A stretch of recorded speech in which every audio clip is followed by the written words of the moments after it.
Assam cricket সংস্থালৈ ভূমি হস্তান্তৰকৰণক লৈ বৰ্ষাপাৰাত এক উত্তপ্ত পৰিস্থিতিৰ সৃষ্টি হয়। অসম চৰকাৰৰ ক্ৰীড়া মন্ত্ৰী বিমল বৰাৰ উপস্থিতিত দিছপুৰ ৰাজচক্ৰ বিষয়াই অসম ক্ৰিকেট সংস্থালৈ হস্তান্তৰ কৰে 9 বিঘা ভূমি। মন্ত্ৰী বিমল বৰাৰ উপস্থিতিত ভূমি হস্তান্তৰ কৰা হয়। উক্ত ভূমিত বিশেষ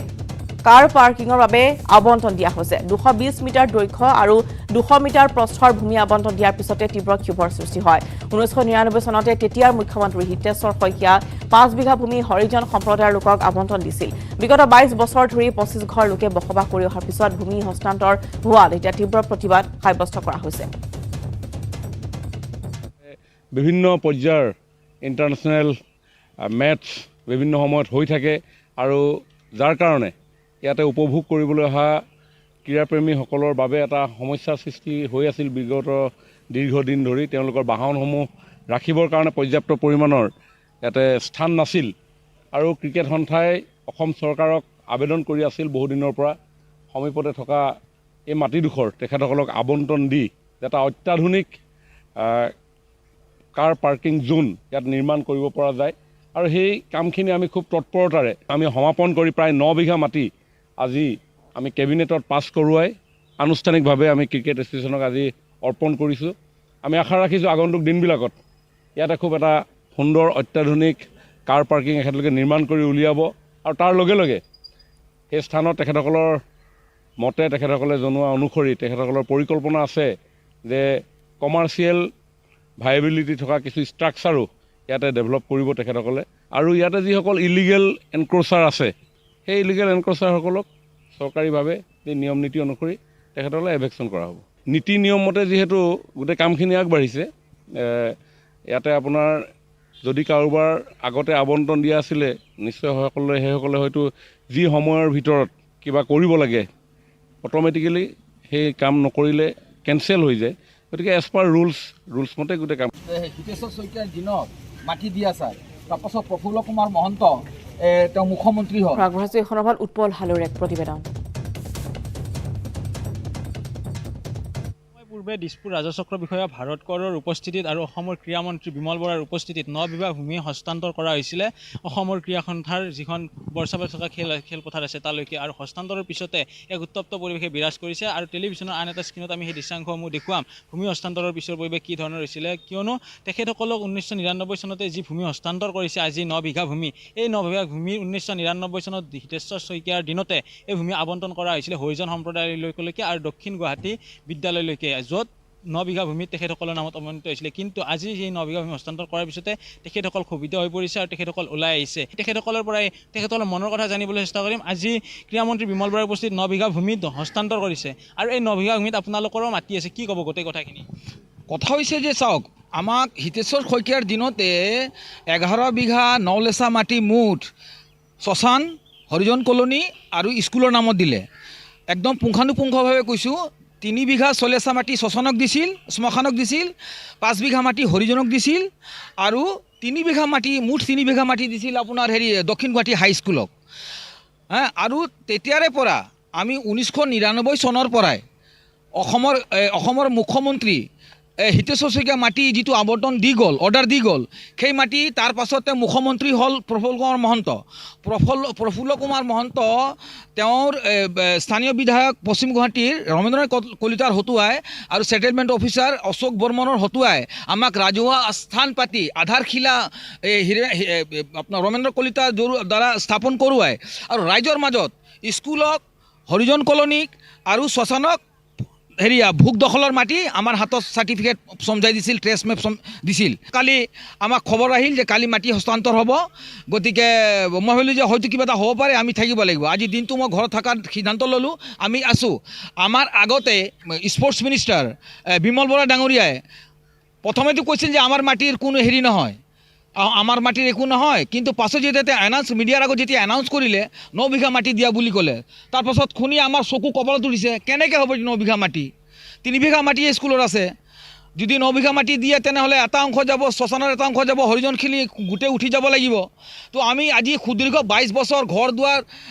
দুৱাৰ মই বসবাস কৰি আছোঁ। কিমানটা পৰিয়াল আছে আপোনালোকৰ? এতিয়া বৰ্তমান 25 ঘৰ পৰিয়াল আছোঁ আৰু আমাৰ মেম্বাৰ বাঢ়িব।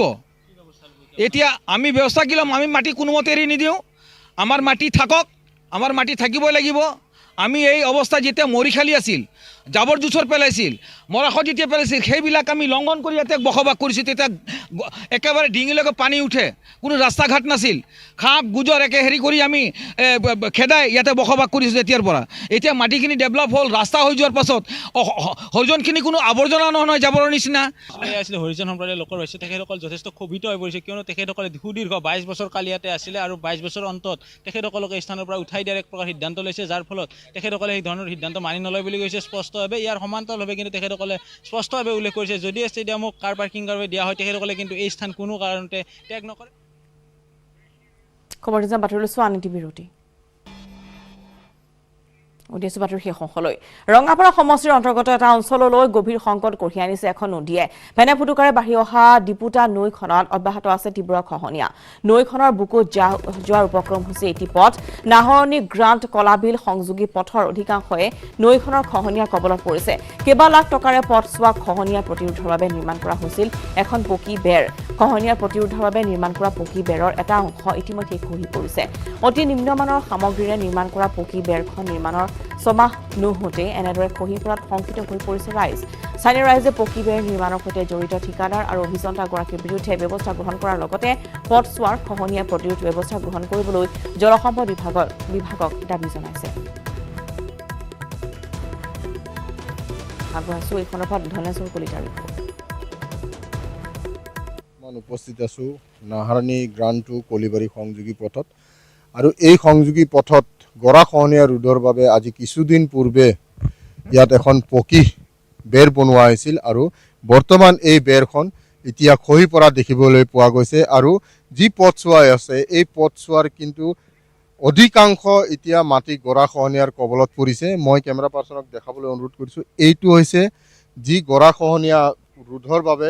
ইয়াত যি পকী বেৰ বনাই ইয়াৰ গৰাখহনীয়া ৰোধৰ ব্যৱস্থা কৰা হৈছিল কিন্তু দেখিবলৈ পোৱা গৈছে যে প্ৰথমটো বাৰিষাতে কিন্তু এই যি পকী বেৰ কিন্তু ইয়াত খহি পৰা দেখিবলৈ পোৱা গৈছে আৰু বৰ্তমান এই পথছোৱাৰ অধিকাংশ অংশ কিন্তু এতিয়া গৰাখহনীয়াৰ কবলত পৰিছে ক'বলৈ গ'লে পথছোৱাৰ আধা অংশ এতিয়া গৰাখহনীয়াৰ কবলত পৰিছে মই এই ক্ষেত্ৰত একাংশ স্থানীয় যুৱক আছে মই তেখেতসকলৰ পৰা এই ক্ষেত্ৰত জানিবলৈ চেষ্টা কৰিম হয় কি ক'ব আজি কিছুদিন পূৰ্বে ইয়াত গৰাখহনীয়া ৰোধৰ বাবে এখন পকী বেৰ বনোৱা হৈছিলে কিন্তু প্ৰথমটো বাৰিষাতে এই বেৰটো খহি যোৱা দেখিবলৈ পোৱা গৈছে কি ক'ব হয় আমি বহুত দুখৰে ক'ব বিচাৰিছোঁ যে লাখ লাখ চৰকাৰী টকাৰে নিৰ্মাণ কৰা আমাৰ যি গৰাখহনীয়া ৰোধৰ কাৰণে যি নিৰ্মাণ কৰিছিলে বেৰ সেইখন অতি মানে কম দিনতে 3 মাহ হোৱাৰ আগতে এইটো খহি পৰিছে আৰু আমাৰ যিখন সমস্যাখন এই সমস্যা হৈ থাকি গ'ল আমি দুখৰে ক'ব বিচাৰিছোঁ যে চৰকাৰী ধন এনেধৰণৰ অপব্যৱহাৰ হৈছে বুলি আমি ক'ব বিচাৰিছোঁ কাৰণ যি ধৰণৰ নিৰ্মাণ হ'ব লাগিছিলে সেই ধৰণৰ নিৰ্মাণ হোৱা নাই আমি ইয়াত দেখিবলৈ পাইছোঁ অকল চেনকেবল দি আৰু ডাঙৰ ডাঙৰ বল্ডাৰ দি বনোৱা হৈছে কোনো ধৰণৰ তাত ৰ'ডৰ ব্যৱস্থা নাই জালিৰ ব্যৱস্থা নাই যাৰ কাৰণে বস্তুটো নিৰ্মাণ হোৱাটো দেখিবলৈ পাইছোঁ কিন্তু সঠিক হোৱা নাই আৰু আমি দুখেৰে ক'ব বিচাৰিছোঁ যে চৰকাৰী টকা এনেধৰণৰ অপব্যৱহাৰ হ'লে কিন্তু কোনো সমস্যা সমাধান হোৱা নাই তাৰ কাৰণে আমি ঠিকাদাৰজনকো আমি দোষাৰোপ কৰিব বিচাৰিছোঁ লগতে ইয়াত চৰকাৰী যিজন ইঞ্জিনিয়াৰ তেখেতকো আমি দোষাৰোপ কৰিব বিচাৰিছোঁ কাৰণ তেখেতসকলৰ মিলিভগতৰ কাৰণে আজি আমি সমস্যা হৈ ৰৈ পৰিছে হয় এটা কথা ক'ব লাগিব যে যিহেতু ইয়াত গৰাখহনীয়া হৈছে আৰু গৰাখহনীয়াৰ ফলত এই পথছোৱা ক্ৰমান্বয়ে গৰাখহনীয়াৰ কবলত পৰাৰ পিছত কিন্তু চৰকাৰে ইয়াত গৰাখহনীয়া ৰোধৰ ব্যৱস্থা কৰিছিল আৰু ইয়াত গৰাখহনীয়াৰ যি ব্যৱস্থা কৰা হৈছিল আৰু পকী বেৰৰ যি ব্যৱস্থাৰে নিৰ্মাণ কৰা হৈছিল এই পকী বেৰ কিন্তু এতিয়া গৰাখহনীয়াৰ কবলত পৰি খহি পৰিছে আৰু যাৰ ফলত এতিয়া এই যি পথছোৱা আছে এই পথছোৱা বৰ্তমান গৰাখহনীয়াৰ কবলত পৰি অধিকাংশ এতিয়া গৰাখহনীয়াৰ কবলত পৰাৰ ফলত বৰ্তমান অঞ্চলখনলৈ নাহে আপাতকালীন এম্বুলেন্স সেৱা বা এখন 4চকীয়া বাহন এইফালৰ পৰা অহা যোৱা কৰাৰ ক্ষেত্ৰতো এতিয়া অসুবিধাৰ সন্মুখীন হ'বলগীয়া হৈছে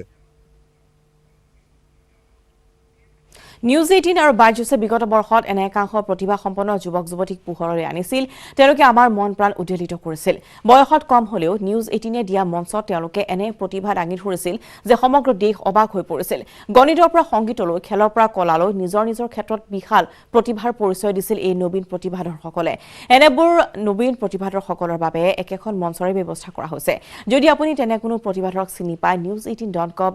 Young Genius অথবা বাইজুছ এপ ডাউনলোড কৰি Young Genius সেকশনলৈ যাওক হুনকালে আহি আছে বাইজুছ Young Genius সেকশন 2 সিজন 2 এই নিউজ 18 ইনিশিয়েটিভ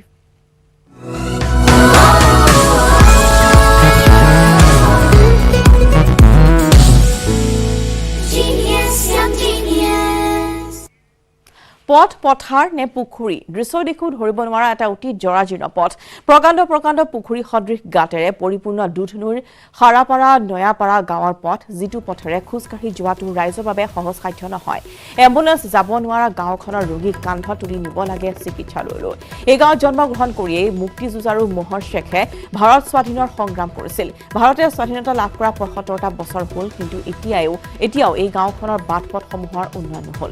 গাঁত বোকা আৰু পানীৰে ভৰি থকা পথটোৰে ৰাইজে জমৰ যাতনা ভোগ কৰি যাতায়াত অব্যাহত ৰাখিছে আগবাঢ়িছে অৰূপ নাথৰ ৰিপৰ্ট এগৰাকী আছে তেখেতৰ পৰা এই বিষয়ে জানিব বিচাৰিম যথেষ্ট এটা বেয়া পথ যিটো পথেৰে আচলতে যাতায়াত কৰাটাই অসম্ভৱ কি ক'ব এই ক্ষেত্ৰত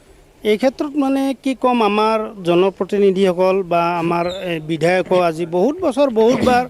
বহুত বিধায়ক আহিল কিন্তু আমাৰ এই পথছোৱাত তেওঁলোকে চকু নিদিলে আৰু আমাৰ এই গঞা ৰাইজে সদায় এই ৰাস্তাৰ মানে দুৰ্যোগত ভুগি আছে বাৰিষা কালত আমাৰ ল'ৰা ছোৱালীবিলাক স্কুলত যাব নোৱাৰে কেতিয়া মানে হাওতা ধৰে তেতিয়া স্কুলত যাব নোৱাৰে এনেকুৱা পথৰ অৱস্থা চাইকেল লৈ যাব নোৱাৰে খোজকাঢ়ি যোৱাটো মুস্কিল হৈ যায় গতিকে কি ক'ম আমাৰ ইয়াতে ফ্ৰীডম ফাইটাৰ মোহৰ শেখৰ জন্ম তেওঁ স্বাধীনতাৰ আজি ৭৫ বছৰ হৈ গ'ল কিন্তু আমাৰ ৰাস্তা এনেকুৱাই থাকিল প্ৰেচিডেণ্টে হওক বা বিধায়কে হওক বা এমপিয়ে হওক কোনেও ইয়াত নজৰ নিদিলে পথটো যিটো দেখিছোঁ এম্বুলেন্স সোমাব নোৱাৰে এইটো পথেৰে আমি ৪-৫জনে দাঙি লৈ যাওঁ এইখিনি পাৰ কৰি লৈ যাওঁ আৰু আমি জমৰ যাতনা আজি মোটামুটি মোৰ বয়স আজি ৩৫ বছৰ যে তেতিয়াৰ পৰা আজিলৈকে এই জমৰ যাতনা ভুগিয়ে আছোঁ যে যেতিয়া আমাৰ এটা ৰোগী যেতিয়া ঘৰৰ পৰা ওলাব লগা হয় আমি বহুত চিন্তা কৰি আৰু ওচৰৰ মানুহক মাত দি কিনে ৪-৫জনে আমি দাঙি কিনে লৈ যাই কিনে অক্ষাজাত যাই কিনে হস্পিটেললৈ নিব লগা হয় তো এতিয়া আমি চৰকাৰক আমি এতিয়াই কওঁ যে অনুৰোধ কৰোঁ আজিয়ে যাতে আমাৰ যাতে এই ৰাস্তাখন যাতে আমাক মানে অতি শীঘ্ৰে যাতে আমাক মানে ভাল কৰি দিয়ে আৰু কি এইখিনি মোৰ ক'ব লগা নিশ্চয়কৈ একবিংশ শতিকাটো এনেকুৱা ধৰণৰ আচলতে যাতায়াত কৰিব লগা হৈছে ৰাইজে সেইটো অতি পৰিতাপৰ কথা যি সময়ত আচলতে বিজ্ঞান প্ৰযুক্তিবিদ্যাই সমগ্ৰ দেশতে বিজ্ঞান প্ৰযুক্তিবিদ্যা আচলতে বিয়পি পৰিছে তেনেকুৱা সময়তে হস্পিটেললৈ নিয়াৰ ক্ষেত্ৰত এখন এম্বুলেন্স যিখন গাঁৱলৈ নাহে ৰোগীসকলক এইখন গাঁৱৰ ৰাইজে কান্ধত বান্ধি আচলতে কান্ধত লৈ পেলাই হস্পিটেললৈ নিব লগা হয় চিকিৎসালয়লৈ নিব লগা হয় তাতকৈ আচলতে ডাঙৰ কথা একোৱে হ'ব নোৱাৰে ৰাইজে আহ্বান জনাইছে জনপ্ৰতিনিধিক ৰাইজে আহ্বান জনাইছে চৰকাৰক অতি সোনকালে এই গাঁওখনৰ যি পথ আছে যি আচলতে যাতায়াত কৰিব নোৱাৰা হৈছে তেখেতসকলে এই পথেৰে এই পথটো অতি সোনকালে ঠিক কৰি দিয়ক ৰাইজৰ যি যাতায়াতৰ সমস্যা হৈ আছে এই সমস্যাটো অতি সোনকালে দূৰ কৰক ৩৬ বছৰীয়া পুত্ৰৰ সন্ধানত হাবাথুৰি খাই ফুৰা এগৰাকী দুৰ্ভগীয়া মাতৃ আলফাৰ সন্দেহত ৯০ চনৰ অপাৰেশ্যন ৰাইনোৰ সময়ছোৱাতে সেনাই ধৰি নিছিল পুত্ৰক আজিও সন্ধান নোলাল পুত্ৰৰ এগৰাকী অশীতিবৰ বৃদ্ধা নাম বিমলা বৰা ঘৰ টিয়কৰ দুলীয়া গাঁৱত এইগৰাকী বৃদ্ধাই মাতৃৰ মমতাৰে ৩২ বছৰে বাট চাইছে একমাত্ৰ পুত্ৰলৈ বিমলা বৰাৰ স্বামী ভালিৰাম বৰা একালত ভাৰতীয় সেনাবাহিনীৰ জোৱান আছিল অথচ ভাৰতীয় সেনাৰ বাবেই আজি ৩২ বছৰে সন্ধান নাই বিমলা বৰাৰ পুত্ৰৰ সেয়া ৯০ চনৰ অপাৰেশ্যন ৰাইনৰ সময়ৰ কথা আলফাৰ সন্ধানত গাঁৱে গাঁৱে চলা সেনাৰ অভিযানৰ সময়তে বিমলা বৰাৰ একমাত্ৰ পুত্ৰ চন্দ্ৰপ্ৰকাশ বৰাকো ধৰি নিছিল সেনাই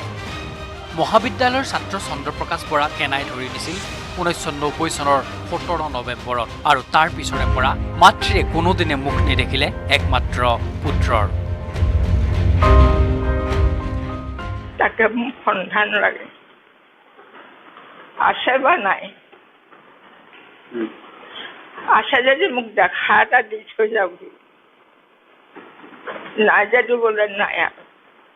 কিবা এটা সন্ধান লাগে মোক চন্দ্ৰপ্ৰকাশ বৰাৰ পিতৃয়ে বহুবাৰ সেনাৰ ওচৰত হাতজোৰ কৰি পুত্ৰৰ সন্ধান বিচাৰিছিল বিমুখ হৈ কাষ চাপিছিল উচ্চ ন্যায়ালয়ৰো কিন্তু নাপালে সদুত্তৰ পুত্ৰ শোকত মৰ্মাহত হৈ ভালিৰাম বৰাৰ মৃত্যু হ'ল কন্যাক লগত লৈ এদিন পুত্ৰ ঘূৰি আহিব বুলি বাট চাই দিন কটাইছিল বিমলা বৰাই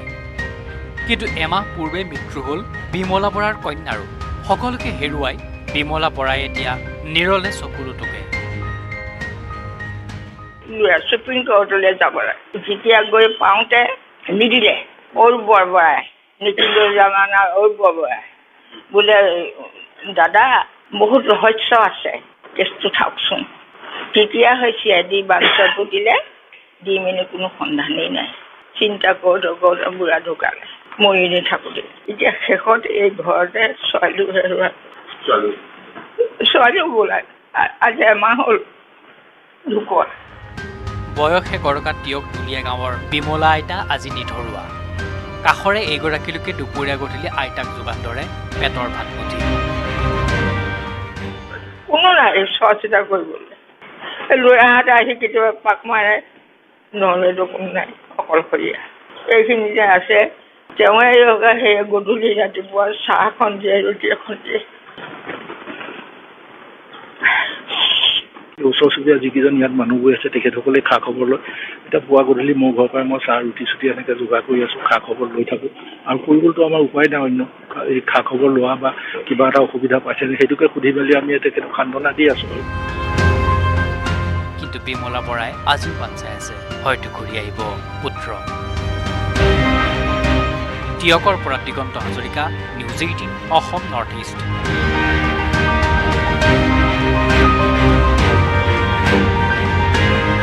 আৰু ইয়াৰ লগতে গুড মৰ্ণিং 18ৰ পৰা বিদায় লৈছোঁ। নমস্কাৰ।